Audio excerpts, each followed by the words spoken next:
Okay, welcome back, everybody. I suppose we'll start with the final presentation for today, before the last networking session, unless we can't offer you bitterballs at this moment, but we will do that again next year. Last presentation being done by Arienne de Jong from Albert Heijn. And what I like always in the Innoboot program is that we sort of try to connect also, and not just the science part, but try to connect the science with the business part.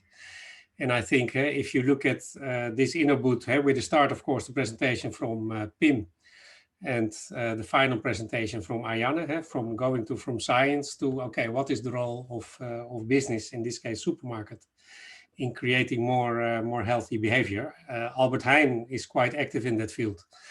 I've worked a lot with them also in Amsterdam in all kinds of projects. And Arienne can tell us a little bit more about what kind of activities are being performed by Albert Heijn. Arienne, can I give you the floor? Yes, thank you, Martijn. Thanks for inviting me. It's really nice to speak for this audience. I already loved the sessions so far and see all the critical questions and but also all the suggestions that are being made. So it's really inspiring to be part of such a symposium. Really nice. Yeah, so I will start by introducing myself. I'm indeed Arienne de Jong. Just trying to also move my presentation forward in the meantime. Yeah, there we go. I have a background in health sciences and did a PhD in human nutrition in both in Maastricht University.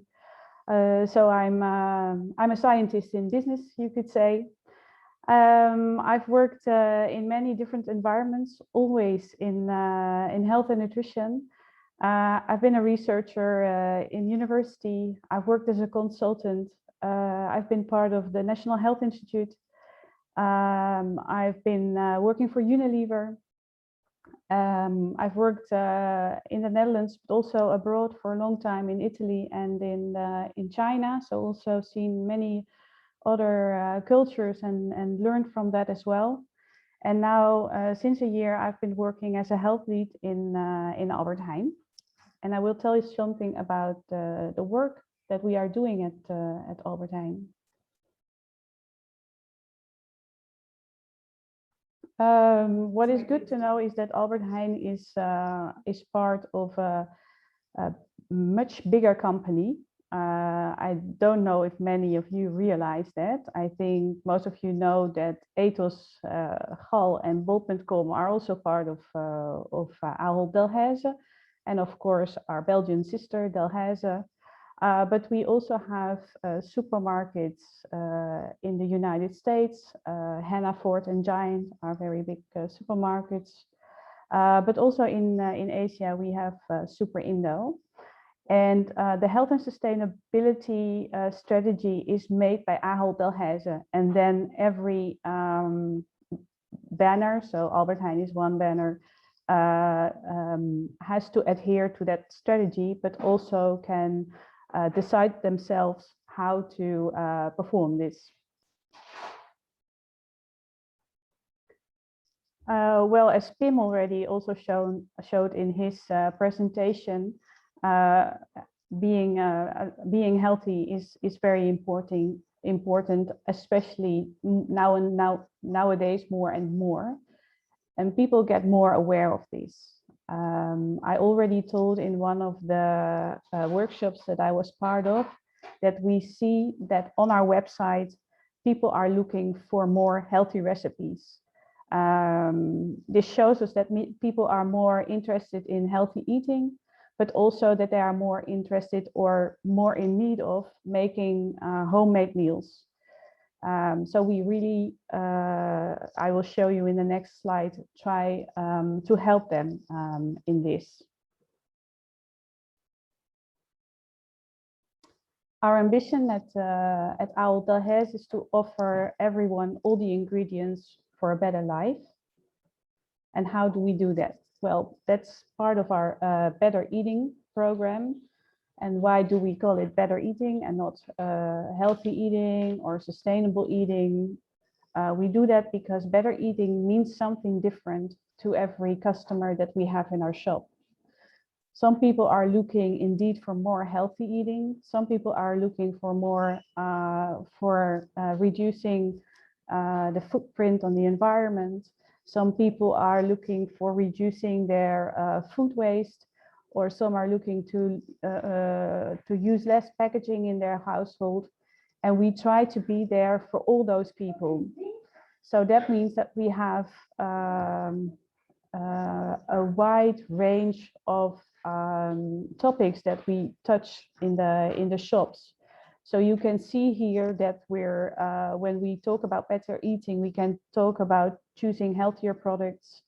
But well, as you know, nowadays there's more search for plant-based options. I've heard already previous speakers talk about more seasonal products, but also more local products. There's animal welfare that people are interested in, less food waste, less plastic or other packaging. And of course, they're looking for a supermarket that is setting the right example. And it's quite difficult to do all this all at the same time. And we also know that people also want good food, of course. What we know is then, I don't know if you walk into the supermarket, how you do your shopping, but for most of our customers, price is the first motive to buy, a motivation to buy their groceries. Second is habit. What do you normally buy? That's for brands, but also for the type of product. So it might be milk of a certain brand, but it's also the type of milk. So is it skimmed milk or semi-skimmed milk? And only after that, there's all the other motivations why you should buy something. And what we see that nowadays, and COVID has accelerated that, sustainability and health is getting higher on that list. So that is really a nice development that we see happening in our customers. And of course, we want to help them in that. So how do we do that? We have three ways of helping our customers to make a more healthy choice in the supermarket, but not only in the supermarket, because also accelerated by COVID, there's more and more people who do their shopping online. So we really try on the different channels that we have to help our customers. This is an example how we inspire our customers. We have a magazine that was launched last year, and it gives recipes, menus, and helps people to eat more healthy. And when I'm talking about healthy, I agree with Pim. Whenever we say healthy about a recipe or a product, we talk about, does it fit in the wheel of 5? So we really strictly adhere to that. Someone in my team is really going through everything that we publish to make sure this really fits with the wheel of 5. So that's an important thing to keep in mind. We also have FoodforHealth Network. It's a health platform that we bought a few years ago. We're still working on how to make it really there for everyone. We're still in a first phase, but the idea of first food is something that has already been mentioned a lot today as well, is to offer a more personalized lifestyle advice. If you want to find healthy recipes or information about healthy food, there is the Albert Heijn website. But if you need, if you have other goals, for example, you want to lose weight, you want to move more, you want to be more energetic, there's FoodforHealth who can more target their dietary advice towards the goal that you are trying to reach. And of course, a healthy lifestyle is not only about food or diet, it's also about mental well-being, it's about sleeping well, it's about having enough exercise, which is also addressed by the experts of Food First. As I said, we have a week menu because we know it's a good thing if people buy their food for an entire week, and you don't go into the supermarkets all the time and, well, don't know what to buy, don't know what to cook. So we try to help people in planning this the menu for the entire week. And we also inform our customers, but not only our customers, we are also very aware of that our associates, as we have a lot of associates in our shops, that we also have an influence on their choice for healthy foods. So we also encourage them to eat more healthy. And we inform them again in the magazine that I mentioned before. But we also have sugar scorecards still in the shops. They are depicted at categories of products that we know have a large part, they contribute for a large part to the sugar intake in the Netherlands. So they are, for example, at the sodas, they are at the snacks, they are at the breakfast cereals, and it helps people to choose for the kind of product that they want. For example, they want an oatmeal that is very low in sugar or has no added sugar at all, versus a roasted muesli that maybe has a bit higher amount of sugar. So we really try to help them in that.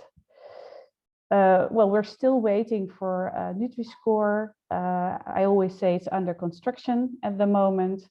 But we already did a few pilots with Nutri-Score, of which one is currently still going on, which is a pilot with Nutri-Score depicted on refrigerated dairy, so on milk, yogurt, but also on the pudding.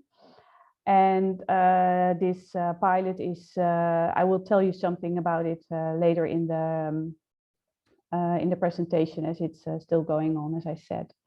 Last year, we also had Food Stars, which was a card game, but also a virtual game to teach children about all the characters. The Food Stars are all characters based on products that fit in the Wheel of Five. We also train the people in our shops on all the fresh products, especially the fruit and vegetables that we have in the shop, as they are there on the floor when people have questions on these products. And just today, actually, we published our sustainability report.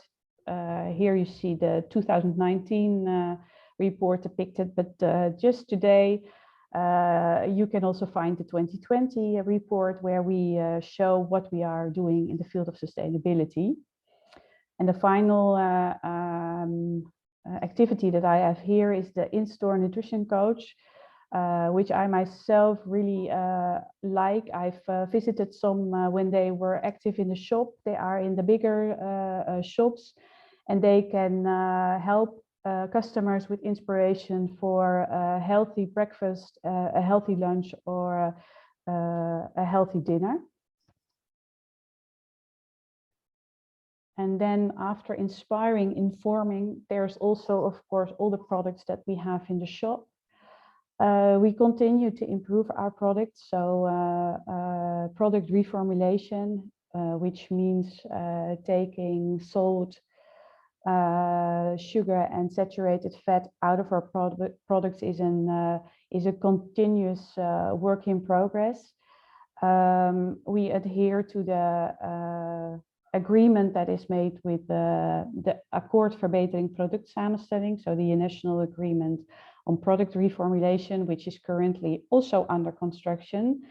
and where there are no agreements between companies about a certain category of products, we have our own agreements within Albert Heijn to make sure that everything that we have in the shop is being looked at when we talk about the amount of sugar, salt, and saturated fat. We've also talked about innovations. I know a lot of you are also working on that. What we see is that it's important to make it easier for people to eat enough vegetables. So that is why, for example, we have our meal packages in the shop, which means that everything is already in there apart from the protein source that you want to use, being it vegetarian or being meat. When you prepare that, you will have the amount of vegetables that is recommended by the Dutch Nutrition Center. So that's also really something that we try to help our customers with.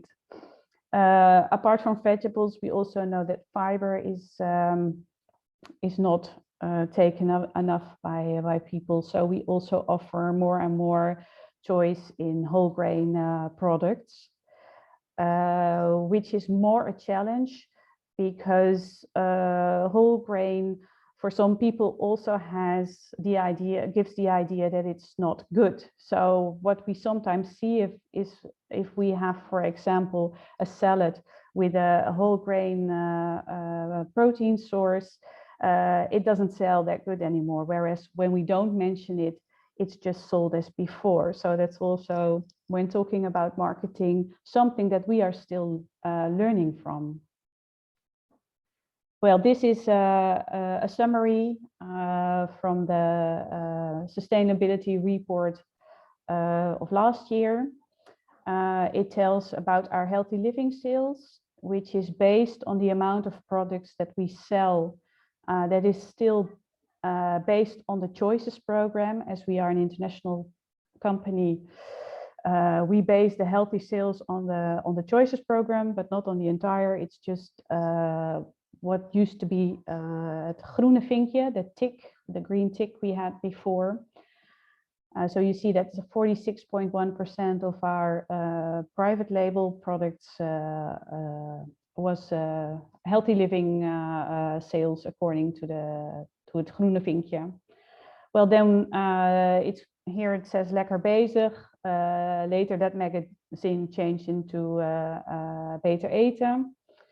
We also had an education program for children. And like I said before, there's a continuous work in progress on the reduction of sugar, salt, and saturated fat. And I think also an important, when talking about the price of healthy foods, is we have our so-called price favorites, the prijsfavorieten, and a large part of that are also products that fit into the Wheel of Five. Next slide shows you this year's progress on these pillars that I'm showing you.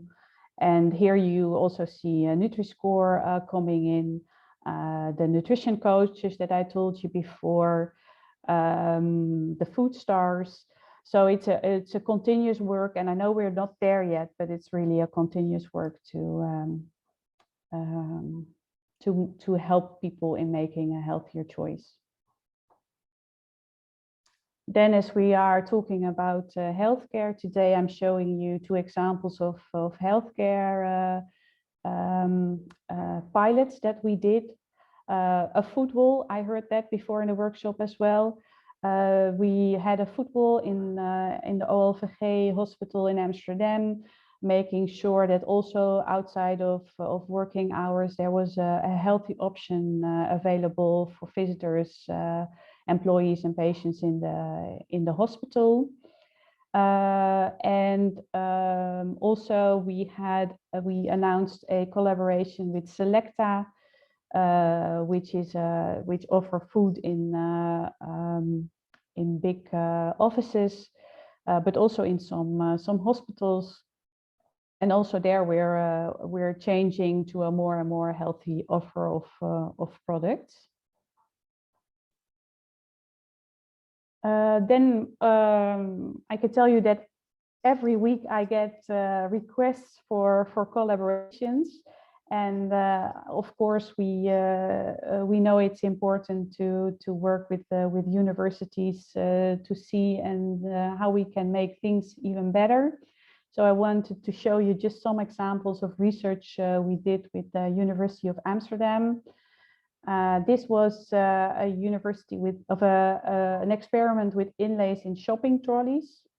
So you can see in the picture that there was a green inlay, and there was also a message on the inlay telling you, for example, what was the most sold type of product, vegetable product in the shop.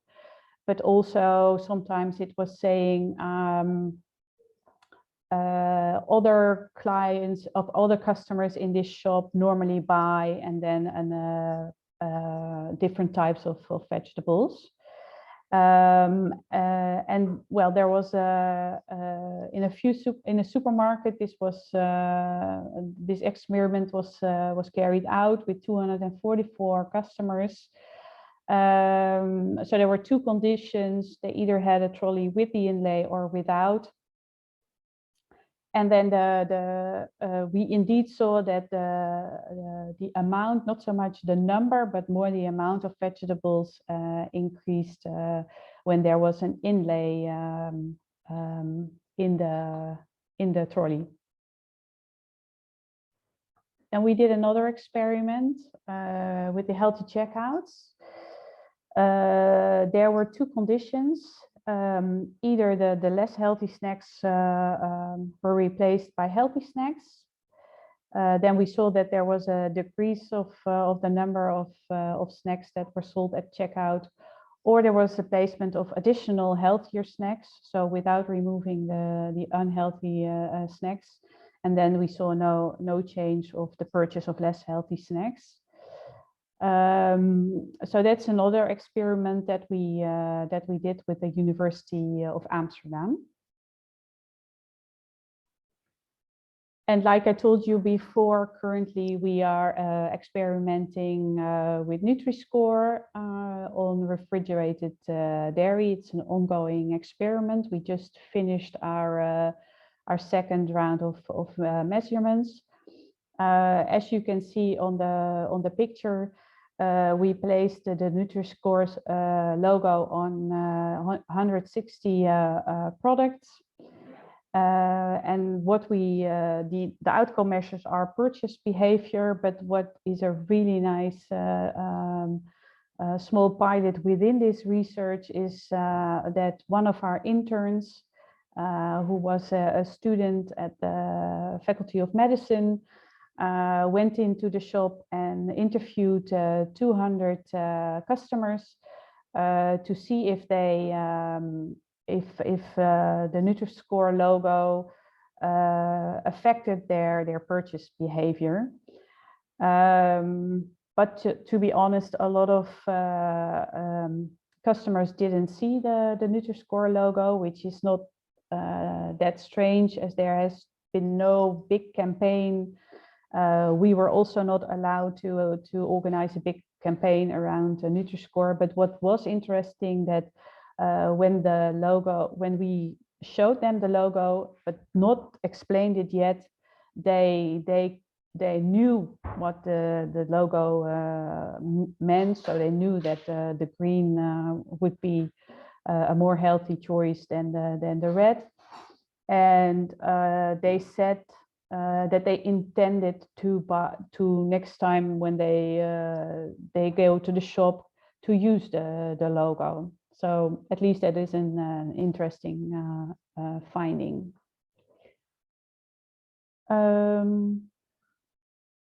So we do experiments with external parties. Then why, when you go to Albert Heijn, you don't see the healthy snacks at the checkout, and why don't you see the layout in the shopping trolleys?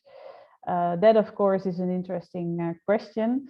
And the first thing that I did, being a scientist, is diving into literature and see what was known about experiments that have been done, and what is the experience of the retailer, but also of other stakeholders involved in such an experiment. And I've cited some of the articles, very recent articles that I found. The first one from Martinez et al. Was about really interviews done with suppliers, with retailers, with other stakeholders. And what they mentioned was a lack of customer demand for more healthy products, not enough suggestion and incentives by suppliers, so who supply the goods to the supermarkets. Retailers are less willing to use pricing strategies than placement strategies. So they rather put the healthy products in an attractive place more than that they want to make them cheaper. And the price of healthy food, which was also mentioned today. And then there was an article from Australia that was a really huge intervention where they used signage in the shop, but also promotion, and also healthy star rating, which is their nutrition logo on shelf tags. And there, what they found was that the staff needs to spend a lot of time on for example, the communication, but also making sure that the signage is in the right spot. They also saw that people notice it in the first weeks, but then they don't pay attention anymore to the communication, or it doesn't work anymore. So you need to refresh the campaign after a certain amount of time. They also saw that more younger and health conscious consumers are more prone to making use, to really change their behavior. I think that's also something that has been mentioned here. And customers report extremely high support. So they say they are very much in favor of healthy interventions, whereas the people who work in the supermarkets, they don't see this demand so much. That's also said in the first article. And then another important outcome was that the collaboration between supermarket, government, and academic partner is essential. Well, when I try to put this into my own perspective from Albert Heijn, for example, when talking about the healthy snacks at the checkout, we had to throw away 90% of the fruit and vegetables that were at the checkout. So that's really a disadvantage. We also saw that it worked in the first few weeks, but then after a few weeks, people more or less get used to it, so they don't take the fruits or the vegetables anymore that are at the checkout. If we see at the trolleys, the inlays got really dirty, so it was really a problem to keep the trolleys clean, which nowadays is even more important. And they also, the effect is only temporarily. And also that was not mentioned in any of the articles, but that's something that I've seen in Albert Heijn, is that it's really a big effort to get everyone in the store, but also in the head office, motivated to do such an experiment. And then well, everyone is in for it and everyone is active. But it takes a very long time until we have the results, and the retail is a fast world. So once we have the results, which might take 2 years, we are already busy with the next project. So also time is an important one in this, which does not mean that we're not doing anything like I've shown you before, and it doesn't mean that we can't do anything more. So ideas always welcome. But I think it's also good to keep in mind that it's not always that we're not willing, but it's also other things that influence or have an effect why certain ideas that seem very successful do not work in the end. So that was a little insight into Albert Heijn. I hope you liked it. I hope you recognize some of the activities that I've mentioned in your daily shopping trips, and well, hoping to hear from you. Thank you very much, Arienne. A big round of applause for the presentation. Thank you. Yeah, I always have one example how easy we are to influence as consumers. In the past, when I was a student, we drank the cheapest beer that Albert Heijn sold. It was called Anker. And at one day, they changed it to another brand. It was called Hops, and we didn't like that beer. But a few months later, we had a visit to Albert Heijn. And then at the marketing guy, I told him, why did you change the beer? Because we really liked it. And then the guy started laughing and he said, well, we never changed the beer. We just changed the label. And the original label was green and looked like beer, and the new label was blue. And he said, we knew that it wouldn't sell that much, but the problem was it sold too much. So sometimes there are quite some strategies to influence behavior. I was quite surprised myself.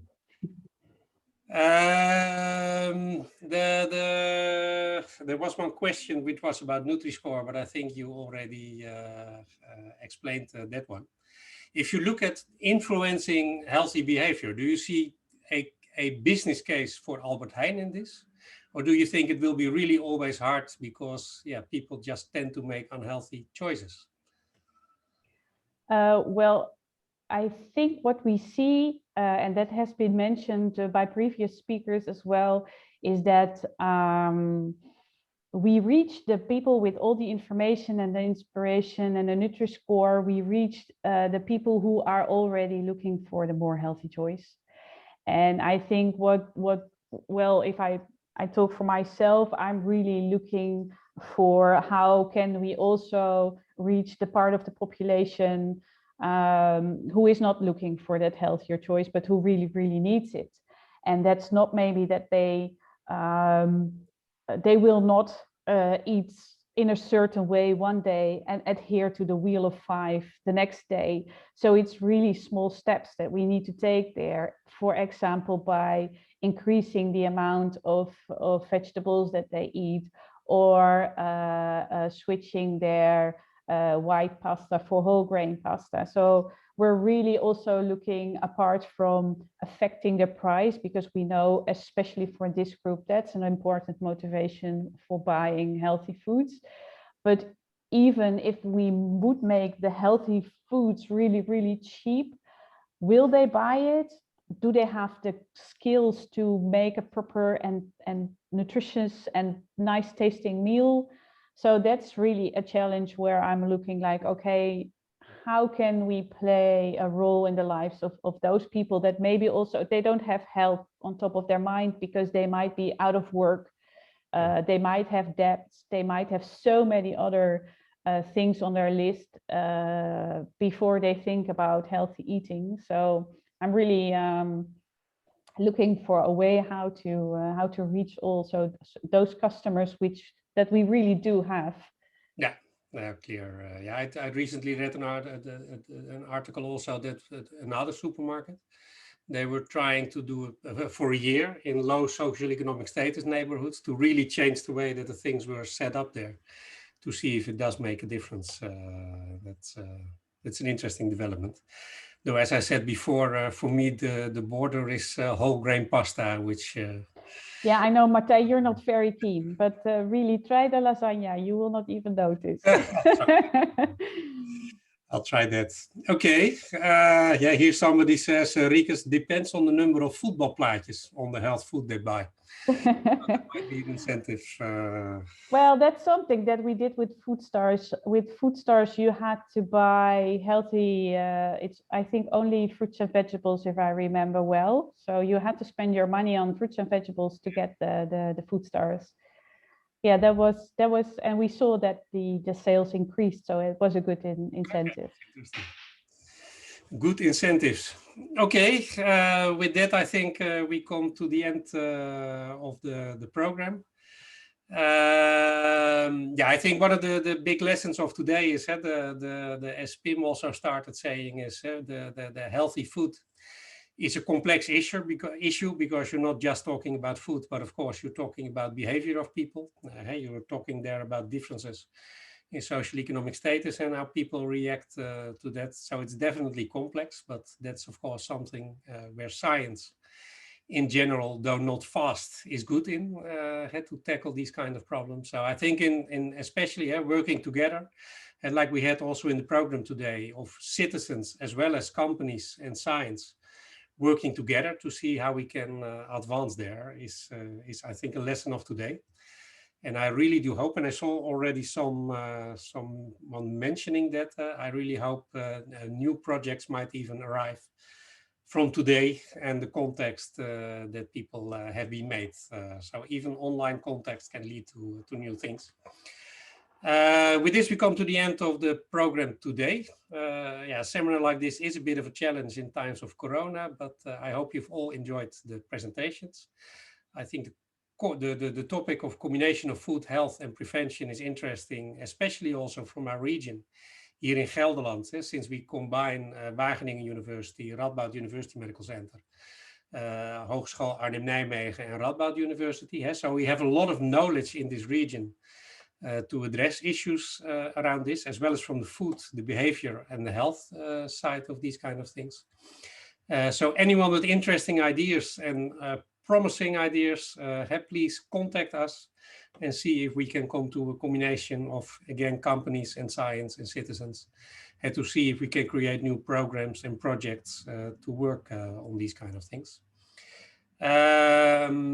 Special thanks I would like to give to Marion Schouten, Valentina Smit, Pedro Herkens, Marieke Snieder, and Judith van der Horst for the organization of the program today. Thank you all very much. A big round of applause for everybody.